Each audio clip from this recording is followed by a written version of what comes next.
संगीता भारत घोवाड़े, ये एक 40 साल की महिला हमारे पास इलाज के लिए आई थी और उसकी शादी को 25 साल हो चुके थे। 25 साल के अंदर बहुत सारे डॉक्टरों को बताने के बाद भी, जैसे अम्बेजोगई में बताया था और शायद औरंगाबाद वगैरह कुछ बताया था उसमें, और उनको बच्चा नहीं हो रहा था।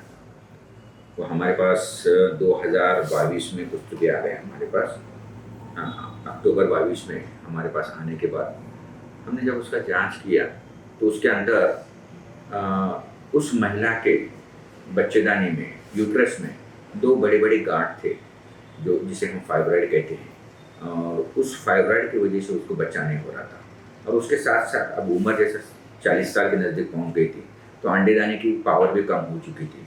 तो इसके लिए हमें एक तो बच्चेदानी भी दुरुस्त करना था और उसके साथ साथ अंडाशय का यानी ओवरी का ओवेरियन पोटेंशियल भी बढ़ाना था।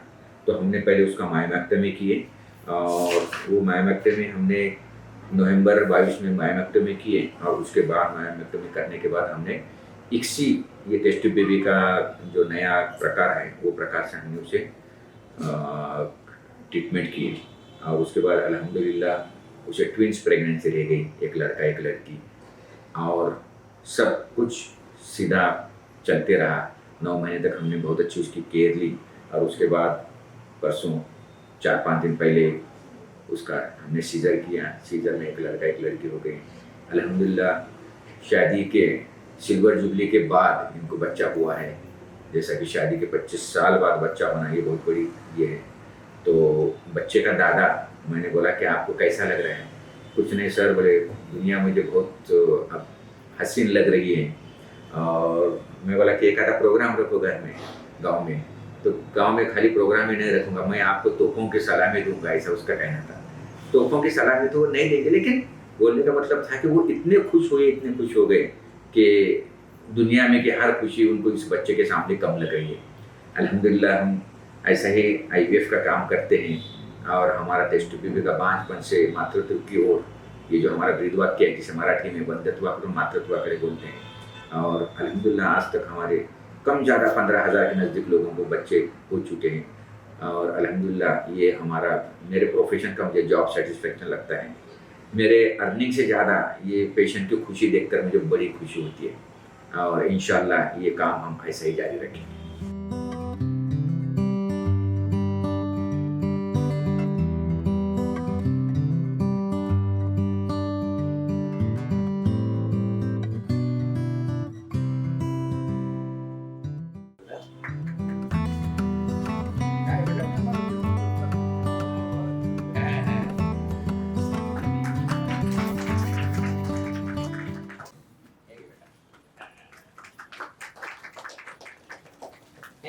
ड्रेस आहे आईची साडी.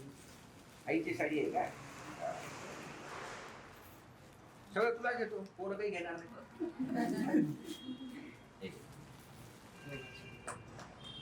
हे पोरांची गिफ्ट है. बस लग्नाला 26 वर्ष, 25 वर्ष झाले थे ना? हो, आज काय नवीन. हाँ, 25 ईयर्स। वो तो शादी की सिल्वर जुबली हो गई थी। शादी की सिल्वर जुबली तक बच्चा नहीं हुआ, इसलिए पहले गुरुगढ़ पर दाखिल होता था। कुछ डॉक्टरों के पास बताए थे और वहाँ पे नहीं हुआ। फिर इसके बाद कुठल्या तरी पेशंटने सांगितलं वाटतं ना तुम्हाला? नाही युट्यूबला बघितलं होतं का?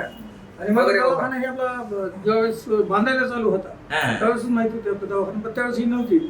2006 ला चालू हो. तर सांगण्याचं तात्पर्य असं आहे की ही इन्फॉर्मेशन दुसऱ्या पेशंटला, आता तुम्ही प्रेग्नंट झाले, तुम्हाला यश आलं, तर तुम्ही बाकी पेशंटला सांगायचं. पेशंटला सांगायचं म्हणजे कमर्शियल व्ह्यू नाही सांगत मी, की ज्या लोकांना म्हणजे निराशा पदरी आलेली आहे, या लोकांना असा एक होऊ शकतं, ही एक त्याच्या मनात आशा निर्माण करायची आपल्याला.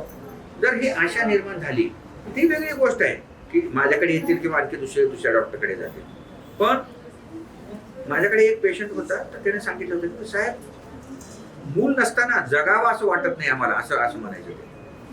आणि तो सुशिक्षित होता, he was educated person, court में है वो, अच्छी पोस्ट पे है। Actually, I feel same way.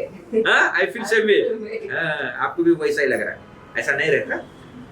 लेकिन ये एक it is a basic instinct to reproduce. माणसाच्या ज्या मूलभूत गरजा आहेत ना, अन्न वस्त्र निवारा, त्याच्याबरोबर प्रजनन हे जे आहे की एक बेसिक इन्स्टिक्ट असतं। म्हणजे कुठल्याही सजीवाचं एक लक्षण असतं। सजीवाला 2-3 गोष्टी लागतात की आपल्याला जगावं असं वाटतं, मरावं असं कोणाला वाटत नाही, खावं असं वाटतं, आणि तिसरं प्रजनन, आपली मुलं व्हावं असं वाटतं।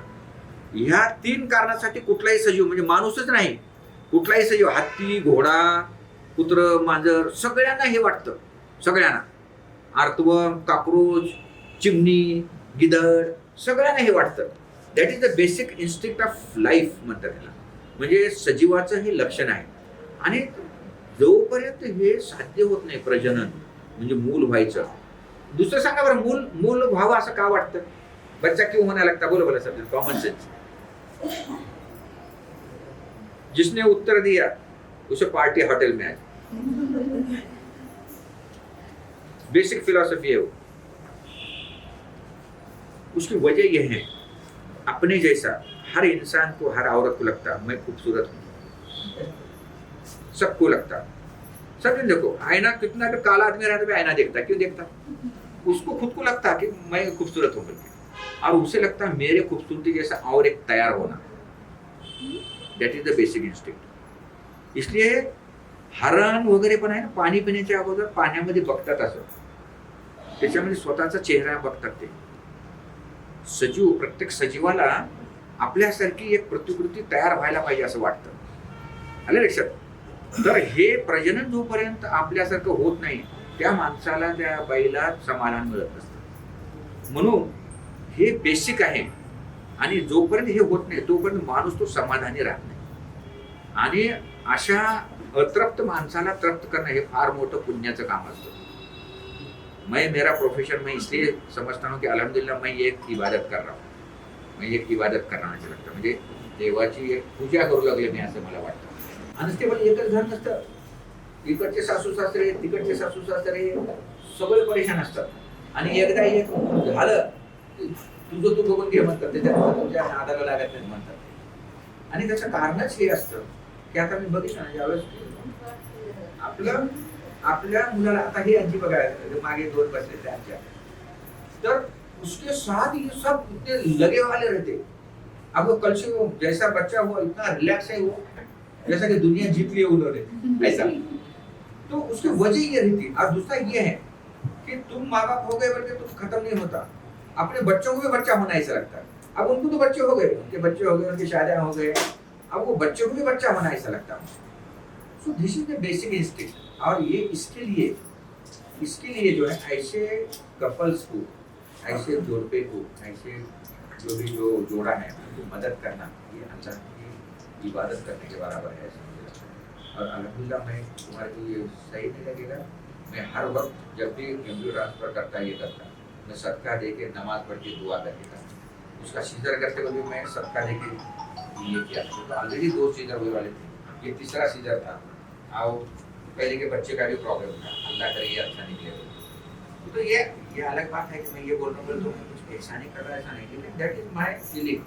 मुझे लगता है कि यहाँ आने वाली हर औरत जो है मेरे बहन के जैसे है या बेटी के जैसे, तो ये जाते वक्त ये खुश होके जाएगा, ऐसा मुझे लगता है। और ये हिसाब से तो आप लोगों का यही रोल है कि जब आप प्रेग्नेंट होके जाएंगे या ये करेंगे, तो ऐसा तुम्हारे कॉन्टैक्ट में जो भी दिखा तो उसे समझा देना चाहिए, ऐसा कुछ is not an eight point, इसमें से भी हो सकता है, अच्छा हो सकता है। अभी मेरी एक पेशेंट है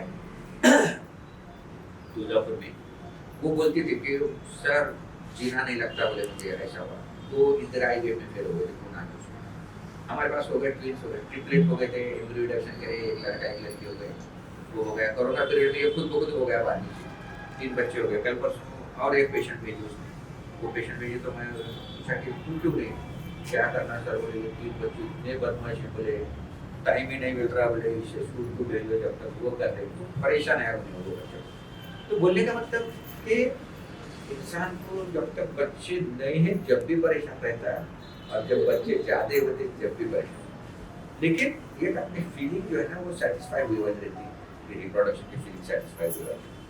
म्हणून सांगण्याचं तात्पर्य हे आहे की मी जसं सेवेचं काम करू लागले तुम्ही पण एक सेवा करू शकता.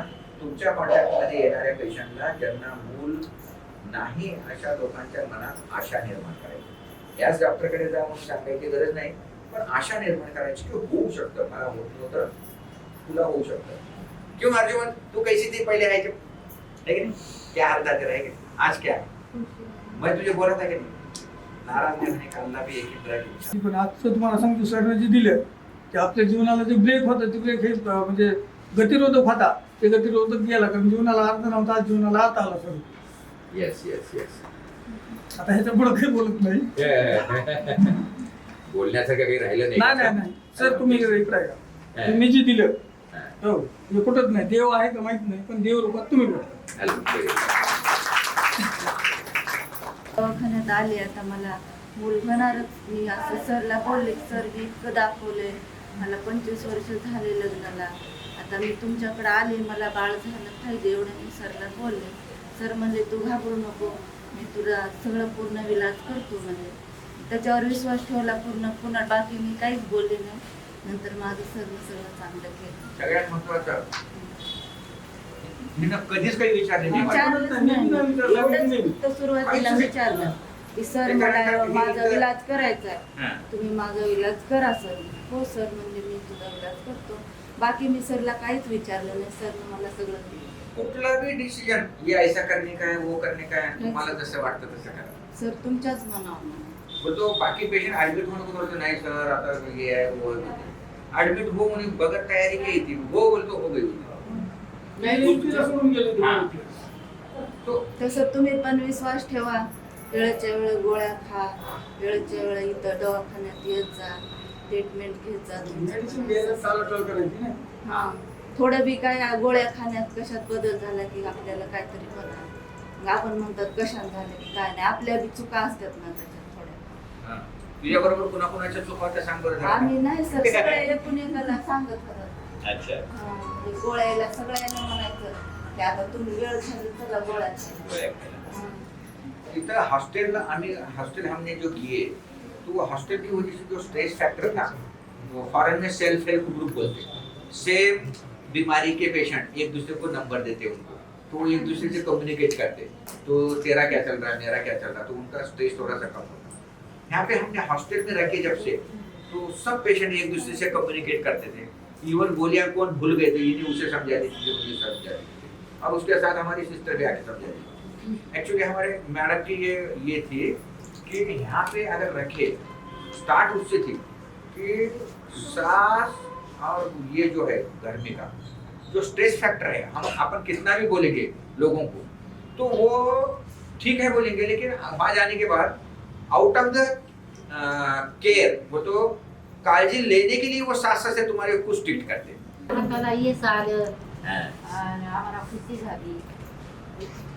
तुला कसं वाटलं पहिल्यांदा बाळ बघितलं तेव्हा कसं वाटलं? खुशी झाली मला, छान नुसती खुशी झाली का आणखी काय झालं? वाटलं. अच्छा तुम्ही 6 ला गेले होते का? तुम्ही कुठे गेले कुठे गेले वाट बघत होते.